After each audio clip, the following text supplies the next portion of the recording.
économique. Chrystia Freeland, elle a annoncé à 9h07. Elle a rendu publique cette lettre de démission qu'elle a envoyée à Justin Trudeau. Emmanuel, as-tu déjà vu une situation comme celle-là, une ministre, la journée où elle présente sa mise à jour ou un document important qui dit « ben moi, je m'en vais ». Non, j'ai beau fouiller dans ma tête là, depuis que je suis sur la colline parlementaire en 1999 quand même, et je n'ai jamais rien vu de tel, mais objectivement, Jean-François, on n'a jamais rien vu de tel de tout ce qui s'est déroulé depuis 10 jours. Là. Oui. Je veux dire, mettre sur la place publique des désaccords profonds autour d'une mesure phare du gouvernement, ce congé TPS et les fameux chèques de 250 $. Et après ça, des fuites répétées à l'effet que le premier ministre cherche à tout prix à recruter une nouvelle vedette et essentiellement à tasser Mme Freeland comme ministre des Finances. C'est comme l'aboutissement de... C'est un divorce très, très, très public entre les deux, mais ça jette le gouvernement dans un état de chaos encore plus accentué qu'il ne l'était déjà depuis plusieurs mois, là. Et Emmanuel, elle dit quand même qu'elle va demeurer députée. Qu'est-ce que tu comprends de tout ça? Ben c'est dans l'ordre des choses, parce que ce qu'elle explique dans sa lettre, c'est que vendredi, le premier ministre lui a dit qu'il ne voulait plus qu'elle serve comme ministre des Finances et il lui a offert un autre poste au sein du Conseil des ministres. Elle exprime que c'est clair que le premier ministre n'a plus entièrement confiance en elle et que donc, dans cette logique-là, elle ne se voit pas occuper un autre poste. C'est clair qu'il y a eu un choc de vision très profond autour de comment affronter la menace économique que pose l'arrivée au pouvoir de Donald Trump. Maintenant, Mme Freeland démissionne, mais elle reste députée libérale et elle reste, en tout cas, du moins pour l'instant, on verra là, ce qui va arriver dans les prochaines heures au sein du caucus. Ça s'est déjà vu dans le passé, ceci étant dit, des ministres qui démissionnent pour des différends profonds avec leur gouvernement et qui, parce qu'ils démissionnent parce qu'ils ne peuvent plus assumer la solidarité qu'exige le fait d'être au Conseil des ministres, veulent retrouver une liberté de parole, etc. Donc, Mme Freeland, ça va lui donner, je pense, un certain temps pour réfléchir à la suite de son avenir politique. Voudra-t-elle se représenter? Voudra-t-elle tenter sa chance pour devenir chef du Parti libéral éventuellement? Je veux dire, tout ça, là, ça va très, très vite. Il est peut-être trop tôt pour dire, en démissionnant du Conseil des ministres, elle envoie le message très clair qu'il y a une limite à se faire humilier sur la place publique par l'entourage et les stratèges de M. Trudeau. Mais ceci étant dit, elle pensera à la suite par après. Oui. Mais Emmanuel, le ton de la lettre, le moment où elle la rend publique, c'est-à-dire le matin, je répète, de son énoncé économique, c'est une gifle directement. Généralement, on essaie d'adoucir un peu ça, mais là, c'est un affront directement à Justin Trudeau. Oui, c'est un affront. Certains diraient que c'est un affront mérité. Je veux dire, tu n'avertis pas ta ministre des Finances 48 heures avant qu'elle dépose une mise à jour économique qui est supposée être le pilier de la relance et de la vision de ton gouvernement pour les prochains mois, que tu veux plus d'elle non plus, là. Je veux dire, le gros problème que ça pose pour M. Trudeau, je dirais, c'est que M. Trudeau n'a pas la réputation d'être particulièrement loyal. Tout le monde à Ottawa et au sein du Conseil des ministres n'a pas oublié la façon dont il a traité Bill Morneau, qui était son ministre des Finances. Et là, c'est 2 en 2, hein? Alors ça fragilise davantage, je pense, l'autorité du premier ministre.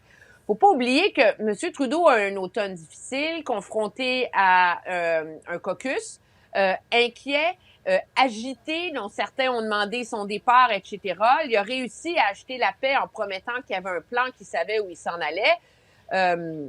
Un mois et demi plus tard, il plonge son gouvernement dans la pire crise possible.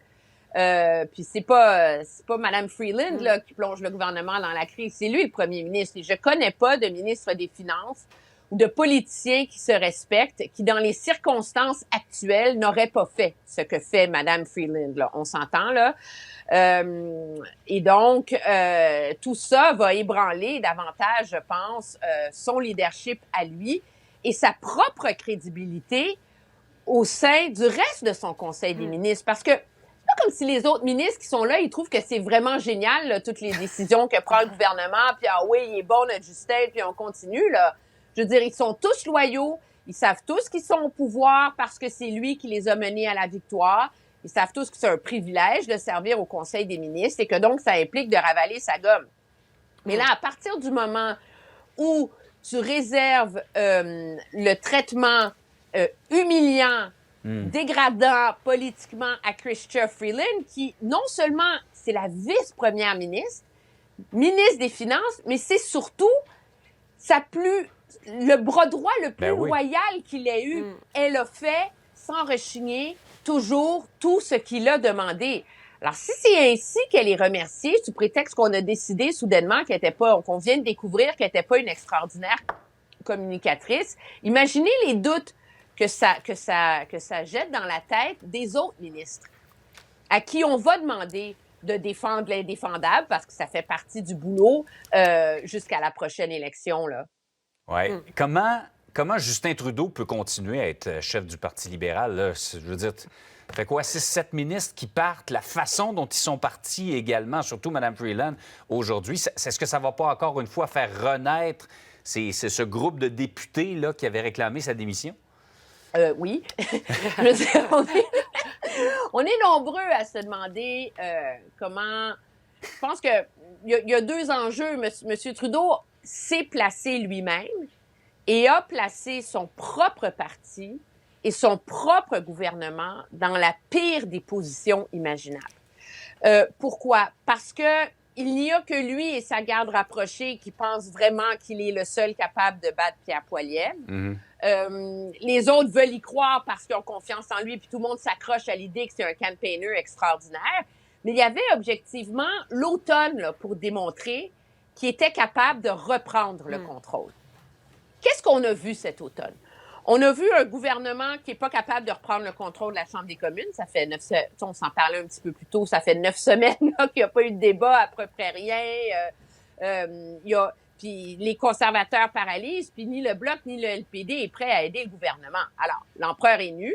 C'est un premier ministre qui, non seulement ça, est incapable de coaliser la classe politique canadienne dans la réponse à Donald Trump. On n'est même plus dans le débat à savoir si le Canada n'est pas placé sur la défensive par le futur président des États-Unis parce qu'il a été négligent au chapitre de la défense, de la frontière, etc.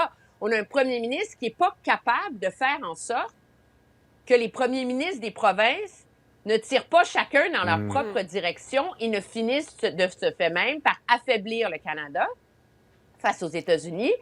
Puis on a un premier ministre qui s'imagine que c'est une bonne idée de limoger sa vice-première ministre à la veille d'une mise à jour économique, en laissant présager que le sauveur et ancien gouverneur de la Banque du Canada serait capable de faire mieux à sa place à elle. Mais parce que ça tient pas la route, là.